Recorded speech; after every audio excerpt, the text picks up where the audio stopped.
हमारे इस YouTube channel S K study point में। और आज मैं मैथमेटिक्स का एक बेसिक वीडियो लेकर आया हूँ जिसका नाम है ट्रिंगल, त्रिभुज हिंदी में कहा जाता है। और आज मैं आपको त्रिभुज के बारे में बेसिक नॉलेज दूंगा। तो चलिए देखते हैं इस वीडियो को। सबसे पहले हम ये जानेंगे कि त्रिभुज किसे कहते हैं, ट्रिंगल किसे कहते हैं। तो त्रिभुज तीन भुजाओं से घिरे क्षेत्र को त्रिभुज कहा जाता है। तीन भुजाओं से घिरे क्षेत्र को त्रिभुज कहा जाता है। या इसके अलावा अगर हम दूसरा डिफिनेशन बताऊं तो किसी बंद आकृति को त्रिभुज कहते हैं। किसी बंद आकृति को त्रिभुज कहते हैं यदि उसमें तीन कोण, तीन भुजा और तीन शीर्ष हो तो वह आकृति त्रिभुज के नाम से जाना जाता है। आइए इसका थोड़ा डिटेल जानते हैं। तो भुजा की बात की जाए कि त्रिभुज में कितनी भुजाएं होती है, तो त्रिभुज में तीन भुजा होता है। त्रिभुज में तीन भुजा होता है, यानी कि तीन साइड होता है। इंग्लिश में इसको साइड कहते हैं। अगर कोण की बात की जाए कि त्रिभुज में कितने कोण होते हैं, तो त्रिभुज में तीन कोण होता है। और शीर्ष की बात की जाए तो त्रिभुज में तीन शीर्ष होता है। यानी त्रिभुज में तीन भुजा, तीन कोण और तीन शीर्ष होता है। आगे चलते हैं तो इसका फोटो देखते हैं। जैसे कि ए बी सी एक त्रिभुज है और ये जो यहाँ से ए से लेकर ये बी तक जो दिख रहा है ये भुजा है, इसको साइड इंग्लिश में कहते हैं। ये एक भुजा है और ये एक भुजा है, यानी कि त्रिभुज में टोटल तीन भुजाएं होगी। ये जो बिंदु है ए बी और सी, इसको हम लोग शीर्ष कहते हैं, इंग्लिश में वर्टेक्स कहा जाता है। और ये यहाँ पे दो रेखाएं मिल रही है, यहाँ पे भी दो रेखाएं मिल रही और यहाँ पे भी दो रेखाएं मिल रही। तो जहाँ पे दो रेखाएं एक निश्चित बिंदु पर मिलती है उसमें जो झुकाव पैदा होता है उसे हम लोग कोण कहते हैं। तो ये तीन कोण है, ये। तो इस प्रकार हम लोग वाकिफ हो गए हैं कि त्रिभुज में तीन भुजा कौन सा है, तीन कोण कौन सा है और तीन शीर्ष कौन सा है। तो ये त्रिभुज का डिटेल रहा। आगे जानते हैं कि त्रिभुज का योग, कोणों का योग। त्रिभुज के तीन कोण होते हैं और तीनों कोणों का योग, चाहे कोई भी त्रिभुज हो, टोटल तीनों कोणों का योग 180 डिग्री यानी 180 डिग्री होता है। आगे चलते हैं त्रिभुज कैसा आकृति है, तो त्रिभुज एक समतल आकृति है। त्रिभुज एक समतल आकृति है। और त्रिभुज का संकेत कैसा होता है, तो त्रिभुज का संकेत ये। अब चलते हैं थोड़ा सा त्रिभुज के प्रकार के बारे में। उसके पहले एक फार्मूला होता है त्रिभुज का। तो त्रिभुज का क्षेत्रफल निकालना होगा तो सामान्य रूप से यूज किया जाता है 1/2 आधार गुणे ऊंचाई।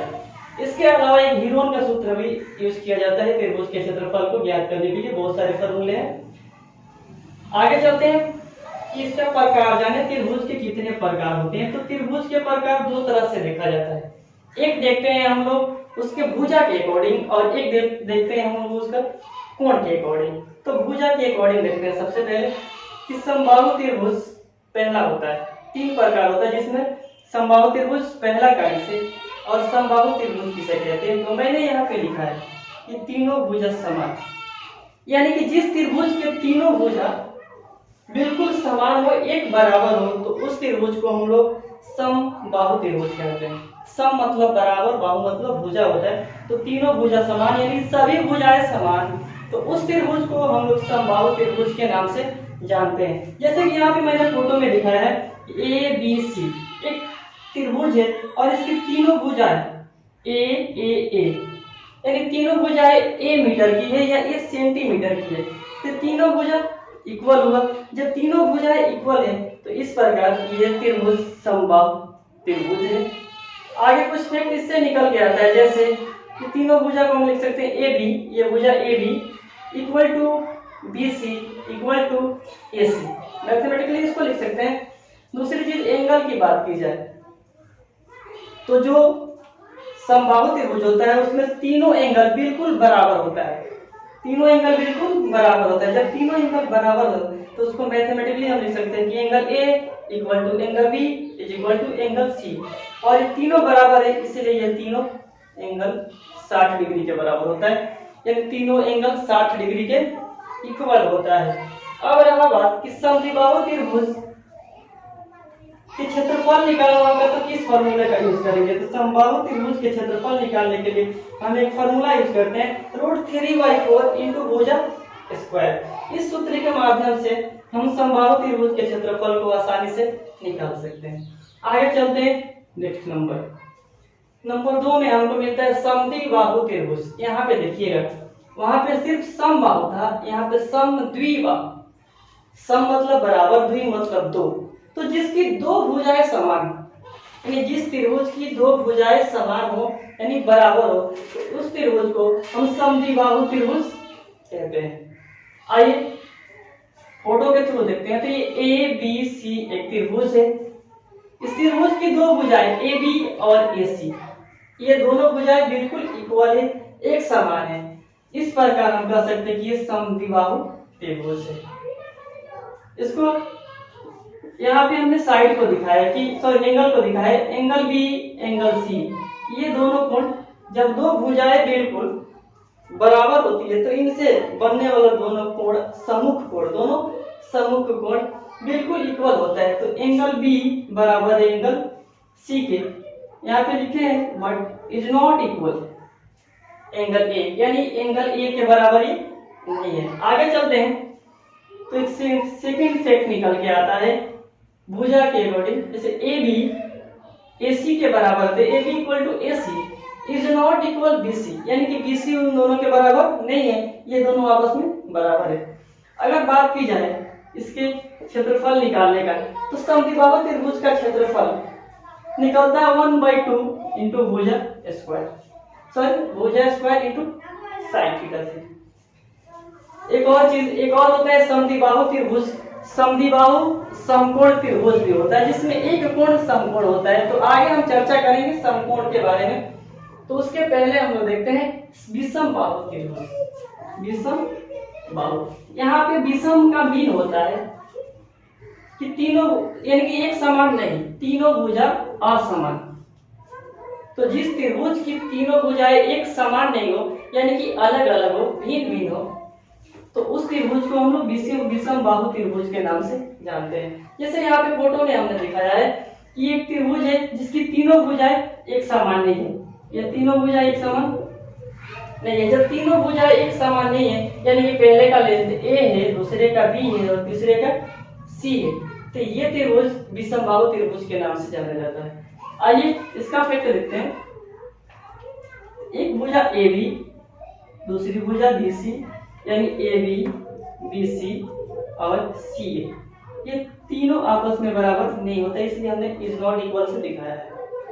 ये इक्वल का साइन है और ये इज नॉट इक्वल का साइन है। इसका मतलब होता है कि बराबर है, इसका मतलब होता है बराबर नहीं है। अगर एंगल की बात की जाए तो एंगल ए, एंगल बी और एंगल सी, ये तीनों एंगल इक्वल नहीं होते हैं, बराबर नहीं होता है। तो हमने ये तीन जाना, समबाहु त्रिभुज, समद्विबाहु त्रिभुज, विषम बाहु त्रिभुज, ठीक है।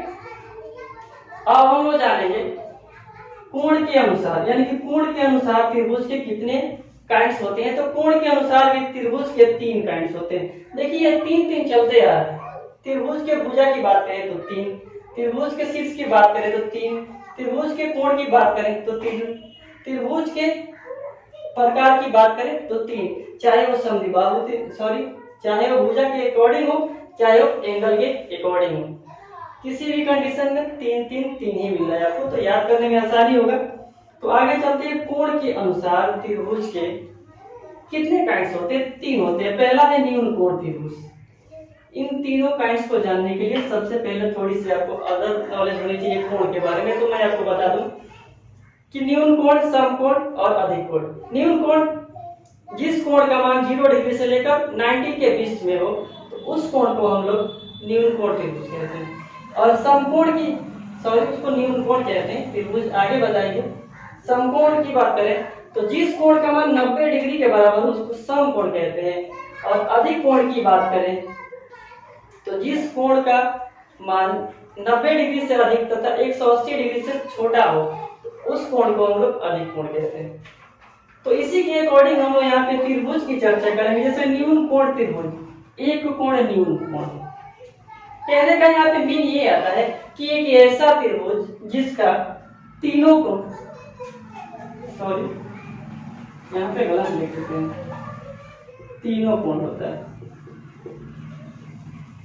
ऐसा त्रिभुज जिसका तीनों कोण न्यून कोण हो, यानी कि तीनों कोण का अलग अलग देखा जाए तो 90 डिग्री से छोटा हो, तो उस त्रिभुज को हम लोग न्यून कोण त्रिभुज के नाम से जानते हैं। जैसे यहाँ पे ये नियम कोण त्रिभुज का फोटो है। एक इस ये तीनों कोण है 90 डिग्री से छोटा है, इसलिए ये त्रिभुज नियम कोण त्रिभुज है। चलते हैं नंबर 2 में, तो मिलता है आपको समकोण त्रिभुज। ये बहुत ही इसकी चर्चा है, आप मैथ पढ़िएगा तो हर जगह आपको मिलेगा, बहुत सारा डिटेल है, लेकिन हम इस वीडियो में बहुत कम बनाए हैं ताकि वीडियो काफी लंबा ना हो जाए। तो आइए इसके बारे में जानते हैं, समकोण त्रिभुज के बारे में। समकोण त्रिभुज जिसका एक कोण, जिस त्रिभुज का एक कोण 90 डिग्री के बराबर हो अर्थात समकोण हो, तो उस त्रिभुज को हम लोग समकोण त्रिभुज के नाम से जानते हैं। इसका फोटो देखते हैं, देखिए यहाँ पे ये BC करके हमने एक फोटो बनाया है। इसका बी कोण 90 डिग्री का, बी कोण 90 डिग्री का है, तो इस त्रिभुज को हम लोग समकोण त्रिभुज के नाम से जानते हैं। इसमें 3 भुजाएं होती है, तो सबसे बड़ी भुजा होती है उसको हम लोग कर्ण कहते हैं। इंग्लिश में इसको हाइपोटेनस कहा जाता है और इसको H से डिनोट किया जाता है। दूसरी चीज, यहाँ पे थीटा दिखाया गया, थीटा के ठीक सामने के कोण को लंब कहा जाता है और इसको इंग्लिश में परपेंडिकुलर कहते हैं और इसको P से इंडिकेट किया जाता है।